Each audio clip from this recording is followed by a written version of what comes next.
Hello, good day everyone. I am good news from the King's Farm and Industry. The rain has started gradually, and some farmers have been reaching out. Think about three of them, though, regarding what has been happening in their farm. Okay, and while we are attending to them individually, I decided to do this video recording to educate you guys that are into snail farming and also those that are about entering snail farming so that you can watch out for this. You understand? Because the rain is here now, so you can watch out for it. Okay, though we've done a similar video before to this, but I felt there's need for me to still talk about it. All right. Now, this particular insect you are seeing in your screen, this particular picture was sent to me from a farm here in Benin. All right, and it has almost wiped out the hatchlings, the juvenile, the growers on the farm because they were not aware what it is. You get, so the person came across my video on YouTube and now called, okay, this is what they are going through. All right. Now, to them, it's just a normal thing that will go away. Oh, sorry, it will not go away. Now, when we're talking about predators in snail farming, or let's even talk about the greenhouse first and this predator, what we make this particular insect that is a predator to snail not to leave your farm and also do well in your farm, reproduce very fast in your farm. And then before we now talk about how it can affect your snails.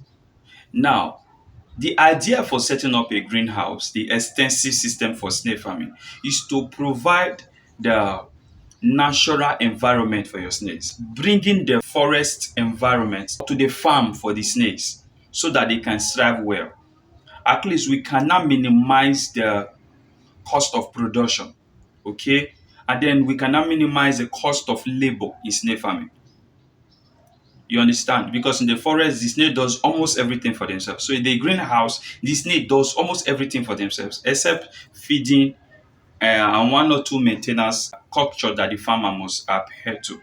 Okay. Now, the greenhouse environment is conducive for snail reproduction, for snail to survive.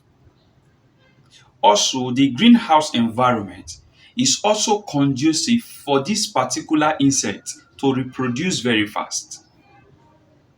We spray the farm, we water the farm so that the soil will have enough moisture to incubate snail eggs.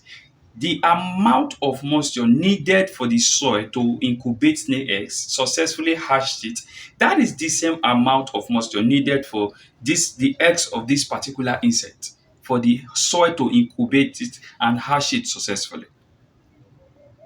And while setting up the greenhouse, we make sure that every other animals and insects are taken out of the farm. So which means when this insect find its way into your farm, they will not have a single predator in your farm. By not having a predator, automatically they become the top in the food chain in your farm. Who want live enjoyment? Nobody now. So they will not go anywhere. The snail becomes their food. The snail shell becomes a safe place for them to pupate and metamorphose into the adult uninterrupted.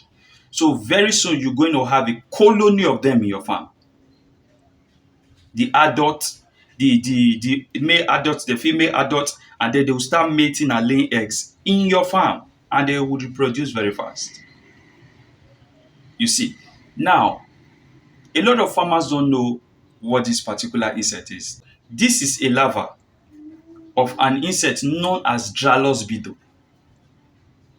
Okay, during the larva stage, which is this you are seeing, they are dangerous hunters. They are venomous and at the same time they are poisonous. I want you to understand this area why they are deadly when it comes to snail farm. During the larva stage, they feed only on meat. The only part of the only part of the life cycle of these insects that don't feed on meat is the adult male. The adult female also feed on snail meat. Now, with snail being their number one food source, when these insects, the moment they hatch, they start looking for snails that they can kill. It's not that they can't kill snails, but they prefer a size that it will not be big for them to drag around the corner. So the first target of the snails in your farm are the hatchlings, the juvenile, and the growers. So this set of these sizes of snails in your farm are the ones that are majorly at risk. Unfortunately, these are the ones that you need for your farm to grow.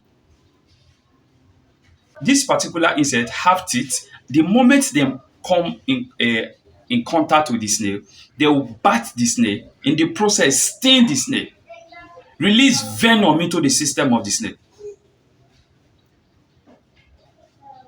Now, this is how the venom works. The work of the venom is to paralyze the snail.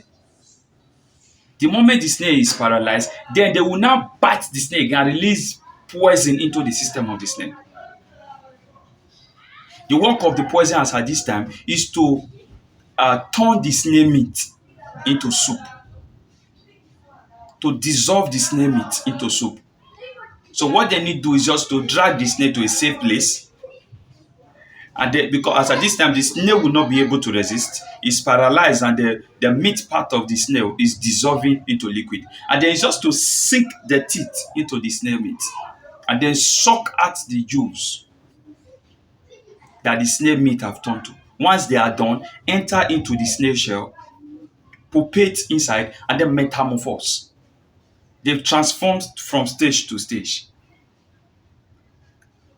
Once that is done, then they grow to another stage, come out, then look for bigger size of snail, do the same thing. They'll continue to repeat this cycle, okay, until they now grow into the adult, where they will still pupate in the same state, metamorphose into the adult, comes out. The funny thing is that the female of this particular insect don't have wings.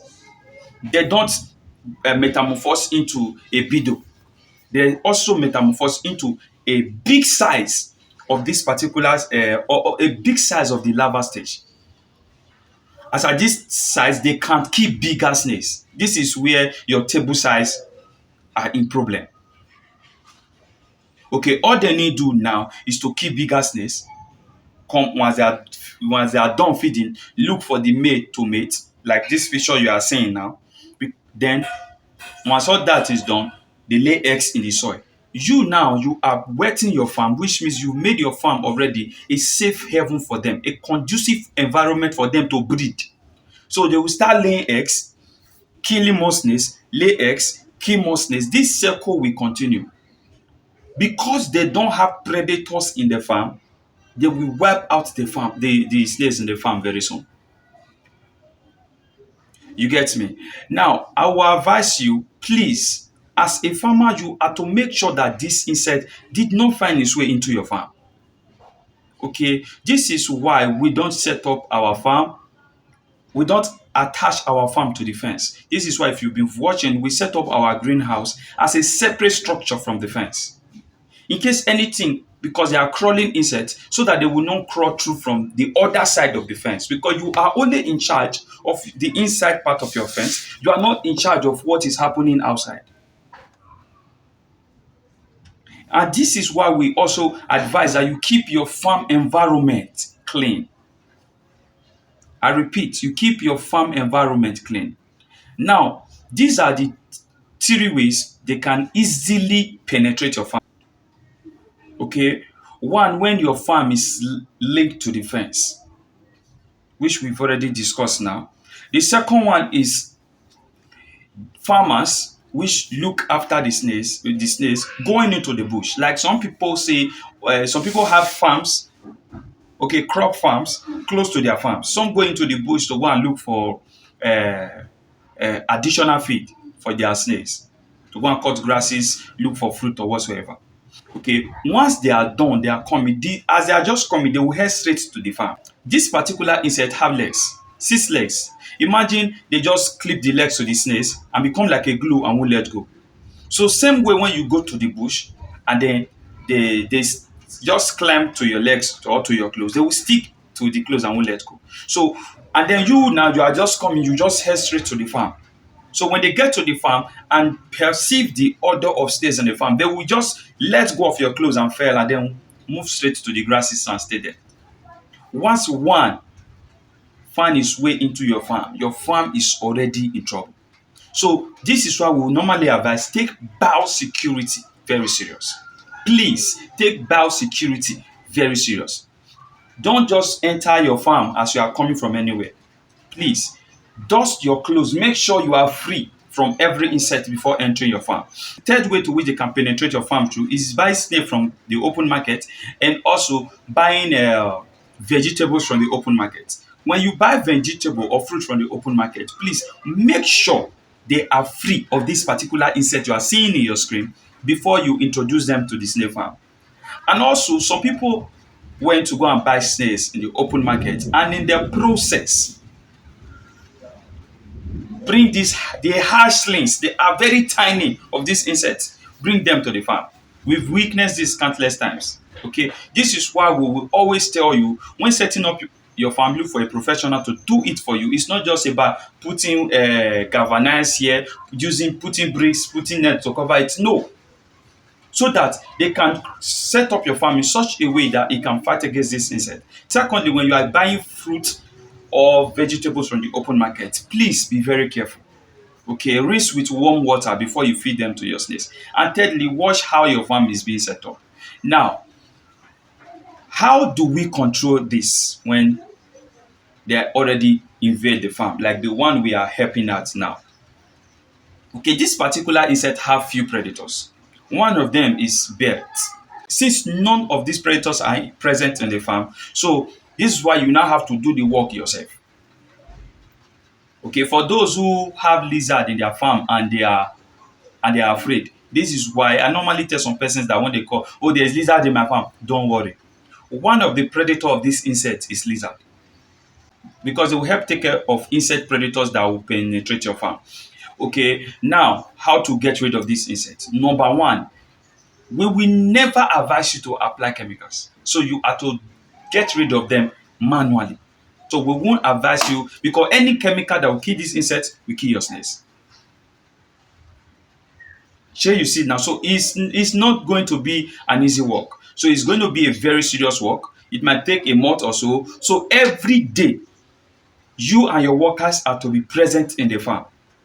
First of all, you do a proper cleaning. Remove all the empty shells in the farm, all the empty shells in the farm, most especially that of the small small snails. Remove them from the farm, take them outside and burn them, because 80% of the empty shells in your farm as at this time, the insects are already inside, pupating, just waiting to emerge into the bigger size or to the adult size or to the adult. Okay, remove all from the farm, all the empty shells, remove them from the farm. Now, number two, begin to search for this insect, because during the day you see them crawling around on the ground and in the grasses. Begin to search for them and kill them on sight. And if you see them dragging any snail to anywhere, you can't save that snail again. Just remove the snail, take it outside, it will die, because they've already sting the snail and released venom into the system of the snail. Now, number three, you see this particular beetle in your screen that is as harmless. It looks like, almost looks like butterfly. Okay, search for it, because the female cannot lay fertile eggs without mating with the male. This one that looks very harmless like this is the one that fertilize the eggs that the female will lay. So look for them. Anytime you see this particular insect that's showing your screen now in your farm, kill it on sight. So by so doing, we'll continue to reduce the population. We continue to do this until we no longer have them in the farm. We will not advise you to apply chemical of any sort. So if they are already in your farm, these are the way you can easily get rid of them.